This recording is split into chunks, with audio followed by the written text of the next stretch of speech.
guys. Welcome to today's episode of the Learn Feng Shui podcast. It's your podcast for transforming your space and life with the ancient art of Feng Shui. I'm Candice Berlanga, your host, certified Feng Shui practitioner, and red ribbon professional. Today's episode was going to be about builders' rights and blessing homes, but that's just going to have to be postponed until next week. I've actually had a lot of things going on this week with school starting back and just family obligation type stuff. Nothing serious, but just seems to be something coming up each day that I kind of need to take care of with my nephews and nieces, uh, things like that. So, anyhow, today is a little bit of a replay from last year. I kind of clipped some audio. I really want to specifically focus on dorm rooms because they can be a little bit challenging from a feng shui perspective. So, today I'm going to be covering some tips on how to get some good feng shui in those dorm rooms for college life. And for Folklore Friday, we're going to talk about popular feng shui items used for learning. College dorms can be a little bit challenging. And so, again, I was asked to write some tips for therealhomes.com on small spaces in college dorms. One thing I did not focus on is bed placement and desk placement because let's face it, some of these dorm rooms have built ins that are not able to move. For example, I know that this summer my youngest child did a college readiness um, camp. And so they stayed for a week at the dorms and it was just kind of like a preview of college life. But when I went to go help her set up and get her bed ready and everything, one thing I noticed was that everything's built in. Like literally it's built in shelving, built in beds, and literally nothing's able to move. And so when we're looking at bed position and desk position, that is not always we're not always able to get in that commanding position. So for this article, I focus more on feng shui inspired design. And for my first tip, it's really incorporating the right colors. So here I say that color is proven to have a psychological impact on our feelings. And in some practices of feng shui, color is thought to have energy or its own vibration. And so, adding different hues to your dorm room can help you feel more at home. Greens, soft blues, lavender, soft pinks, and earthy yellows, and even terracotta reds can help bring life into a dreary or cold feeling space. But again, just kind of avoid overusing bright and loud colors for a space that you sleep in, and even overwhelming prints. And so, if you're able to decorate in any sort of way, keep things kind of softer, calmer, and stuff like that, just to kind of make them feel a little bit more homey. Likewise with your bed, the study area is not going to be something sometimes you're able to move around. A lot of these dorm rooms actually have fixed desk areas or built-in areas that you can sit, or a little area for a chair. And so sometimes the most practical space for this is with the back to the door and it's built in, you can't move it. And so for that, I suggest really maybe getting a little mirror that you can put where you can see people coming in behind you, something like that. So get something that helps you be aware of what's going on behind you if your back is not in that commanding position. The second tip for your dorm room is the lighting. And so adding some soft lighting in your dorm room can help counteract the harshness of those overhead lights that are installed, especially if they're fluorescent. And here I kind of talk about with the popularity of colored light bulbs and light strips, you do now have a choice of colors, which I think can be super helpful. So remember, blue lights are found on electronic devices, LEDs, and they're very energetic and they are supposed to wake you up. And that's one of the reasons they say don't use electronics at night, is because this LED and blue light can help you to actually wake up, but they can also help you lose sleep if you're doing, looking at all that too late. So also alternatively, blue light blocking glasses can help. Green's a color of nature, and green is said to boost your immune system, the green light. Orange is said to stimulate the thought process and help you be more creative if you feel like you need some creative or some inspiration, some creativity. Purple lights can help you reduce emotional and mental stress. I think if you, put that on after a stressful day and you put a little soft purple lighting on, that can help. And then yellow is said to be beneficial to treat depression. Red light is said to help produce melatonin. So again, I think those light strips offer a nice benefit. One thing I do notice about them too sometimes is they still emit that blue LED light if they're not unplugged. So if you're using that and it's not plugged in and you don't want the blue light, then just unplug it. You know what I'm saying? Did I say if it wasn't plugged in? So if it's plugged in, it'll still be emitting the blue light sometimes. even though it's really light. So again, just kind of unplug that when you're not using it. Even if we cannot control where our bed is positioned in the space, you do want to avoid placing heavy things or shelving above your bed. So here I say, although it may be a limited space, try to avoid placing shelving over your headboard. When it comes to feng shui, this actually presses the energy that is over your head while you sleep, and it could lead to a restless night's sleep and headaches or health problems in the long run. And again, since bed position may be an issue, curtains can be used in a variety of ways, or even privacy screens, which I didn't kind of put up there. Again, the spaces are limited, and a privacy screen might not even fit. So perhaps a nice place curtain or something like that can help either soften the sharp corners, like what are called poison arrows, right? Or and those poison arrows can have a similar impact as that overhead shelving. It can actually, it's what's called an attacking or a negative chi, right? If there's a corner pointed directly towards you while you sleep, the way the energy in the room circulates, it's kind of circulating towards you and directing the energy in a negative way towards you. And so for that reason, again, the shelving, sloped ceilings, and poison arrows are best to be softened, maybe with a curtain or something like that. So if you can, try to use a curtain or something to kind of redirect the energy. And one of the things that I do point out is even though those dorm rooms do have a blind, some of them will have just kind of, they're very industrial, right? So they could have some blinds on them, but you still want to use curtains to control the lighting. That way, what if your schedule is really off or you work odd hours in that dorm room, right? Or your student does. So make sure that they have enough control over the lighting, again, the natural lighting in the space, where they can block out that light or bring the light in when they need to. Organization is going to do you really good to, have like a bunch of different bins or even those like removable command hooks, things like that you can help to add storage to your space. And again, kind of going vertically and adding height up top, as long as it's not above your bed, is perfectly fine. Again, I kind of talk here about bins, and the thing about bins, especially if you get decorative ones that aren't see-through, not the clear ones, but just the ones you can just toss stuff in. And you can kind of sort out when you have a few extra minutes. It's easy to kind of sort out one bin at a time and organize it, and, just be able to toss your stuff in when, kind of in between that time to get stuff off the floor and kind of keep your space tidy. So bins, organization, and shelving, command hooks, they're all going to be your best friends. To make a space feel a little bit more cozy, perhaps your student is going to want some plants in their space. So plants are also a good way to help block those poison arrow corners. They can be placed just kind of on a windowsill, just to, make the space feel a little bit more cozy.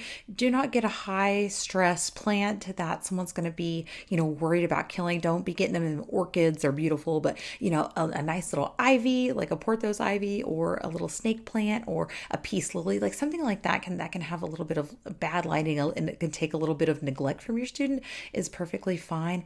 Alternatively, if you don't want to put a real plant, or maybe they're not allowed, I don't know, fake plants work just as well, and they provide that feeling. And so another way you can kind of bring in touches of nature is to add textures and colors and prints on like bedding and curtains and stuff like that, or even decorative items. Maybe they're made out of bamboo, or you put a bamboo mat on the floor or something that brings in a little bit of that natural feel, and it makes the space not feel so harsh and kind of cold and industrial.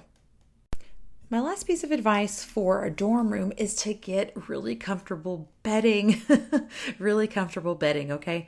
Make sure that you're getting a nice fluffy sheet, get your students some quality stuff, or get your, if you're a student and you're kind of on a budget, go to TJ Maxx, go to Ross, find those good quality things that are really going to fit in with your budget. And it's going to just make your space feel more luxurious. Dorm rooms can be uncomfortable enough, sometimes the beds are just, the mattresses are just that, basically like plastic, has that plastic covering, they want to just keep it as like clean as they can, right? And so everything's just like able to be wiped down. And so if your dorm room is like that and your bed's uncomfortable, mattress toppers, really soft bedding, good quality pillows, you're going to want to have some good quality stuff. So again, you don't have to spend a lot to get some budget friendly things if you hit up some of those kind of discount stores that they really discount like the good quality stuff, and they, have it just like on those, those discount prices. So yeah, you can get some good quality stuff for fairly inexpensive, but make sure your bed is comfortable. All right, guys, now let's go to popular feng shui symbols for learning. Just kind of a little fun section I thought I'd include here. So, one of the most popular items that people place out is the pagoda. So, I will say these are cool looking items. It's just a small little statue of a pagoda. And back in the day, the pagodas used to store the scrolls that, that like scholars would write and read, right? That it was kind of like the ancient library. It would store their scrolls there. And so for this reason, it kind of became associated with education. And so there's all kinds of different ones you can buy. There's like jade ones, there's gold ones, and there's obsidian ones. So again, I'm going to link to fengshuimall.com, but it has a giant array of any feng shui item you can think of if you are one that likes to place out feng shui items or you just think they're cool, okay? Likewise, there is all kinds of different pagodas that have different like number of levels to them, and so you might want to research what each one means, because I think some of them are for higher education, some of them for if you're going to take a placement test to be placed like in a high ranking position, like things like that, right? And so there's some pagodas that have 7 layers, there's some that have 9, there's some that have 13, and so you're just going to kind of want to match it up to the description that you want. So but pagoda is a very popular item. Here at Feng Shui Mall, it does have really nice descriptions also. So honestly, if you wanted to place some items out and it just made you feel better, go look through Feng Shui Mall, and they have a very comprehensive list along with a very comprehensive description. And so for that reason, I'd probably go along with the Feng Shui Mall. As for the quality of the items, I don't know. And so it says here, along with wind chimes, a bagua, and a wulu, the Wu Ching pagoda is a potent instrument used by feng shui experts, allegedly for educational purposes. The name of the pagoda itself originates from the Wen Chang star, or one of the flying stars, number 4 green, which I talked about earlier. It's supposed to represent that, which is believed to have the ability to alter the outcome of a student's success, both in academics and later on for their career. For those in pursuit of a higher education, similar to the ancient imperial test done for officials in the Chinese court, a pagoda is said to create literary luck, allowing them to later on have fame and fortune. Much like the pagoda, a globe is a very popular feng shui symbol for education.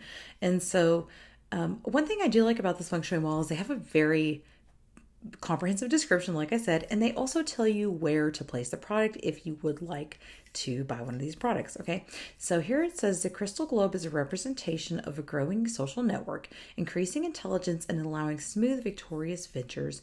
Businessmen frequently use the globe to enable their sales to be stable in a world climate, and establishments often incorporate the globe to reflect such aspirations on their logos. I think we see that pretty often, right?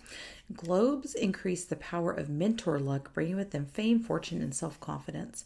Mentor luck, or nobleman luck, is the kind of luck that will bring you a good Samaritan or a kind, helpful person who can lend you a life-changing push during times of distress, trouble, or difficulty. So not necessarily in the form of giving you money, but opportunity, advice, support, and encouragement. And for that reason, one of the places that it suggests that you put your globe in would be the northwest sector, which is generally associated, if you use the 9 life aspirations, is associated with travel and benefactors, it's called. And so could be good to put there for, I always call it an intentional reminder if you'd like. Displaying a globe for education, though, can be done in the northeast sector here. And it does say if you're a writer or a teacher, you can do that because, again, that northeast sector, if you're doing the 9 life aspirations, is associated with knowledge. Just a little bit of a side note, that crystal globe on the Feng Shui Mall is actually sold out. So I don't see any reviews for it, but it's actually sold out, and it's actually kind of cute. So, go check it out. So now, what if you want to take a test and you need a little luck, but you can't bring your crystal globe or your pagoda figurine with you. What do you do? And so Feng Shui Mall, of course, has the answer for that too. You can actually buy some lucky pendants and whatnot that you can keep on you or wear that do symbolize academic achievement. So it says here one of them is an abacus. An abacus in ancient China was an instrument used to calculate transactions and trade deals by clerks and merchants across the land. It is where the modern day calculator derived from, and it was a board with many levels of sticks on which little beads could be pushed back and forth to symbolize numbers and figures. So this may be a little bit of a lost art. I'm not really sure. And I do remember actually learning this in school, although again, I feel like that may be a standalone or niche experience. As I've mentioned before, I went to my elementary school years in Japan, and we went to a Department of Defense school because my dad was in the Air Force. So that may be unique to my schooling. I don't really know, or I'm just really old. Okay, so but I digress. Okay, due to its history of clever working and problem solving, the abacus is now used for a symbol of prosperity and quick thinking, money making strategies. It says here that the abacus is used for students who are looking to excel in subjects of accounting, math, economics, or physics. The tool is believed to enhance the ability to think yes, quantitatively, and be more nimble with numbers. For individuals in career fields of science, engineering, and mathematics, an abacus upon a work desk is reputed to increase your numerical intelligence. It says wear this abacus pendant that is believed to heighten knowledge and multiply monetary gain. Heck, if it can do all that for 16 bucks, I might have to order it. Remember earlier I talked about finding your personal zodiac animal for intelligence. So one of the things you can do too is to buy an amulet, a keychain, or a pendant that you can wear or keep on you that is that zodiac sign. So for example, my intelligence zodiac sign is my rat. So I would, if I wanted to do this, I would get a rat zodiac pendant or necklace or charm to keep with me while I'm doing test taking, and that is supposed to, or at least said to, aid in your test taking abilities.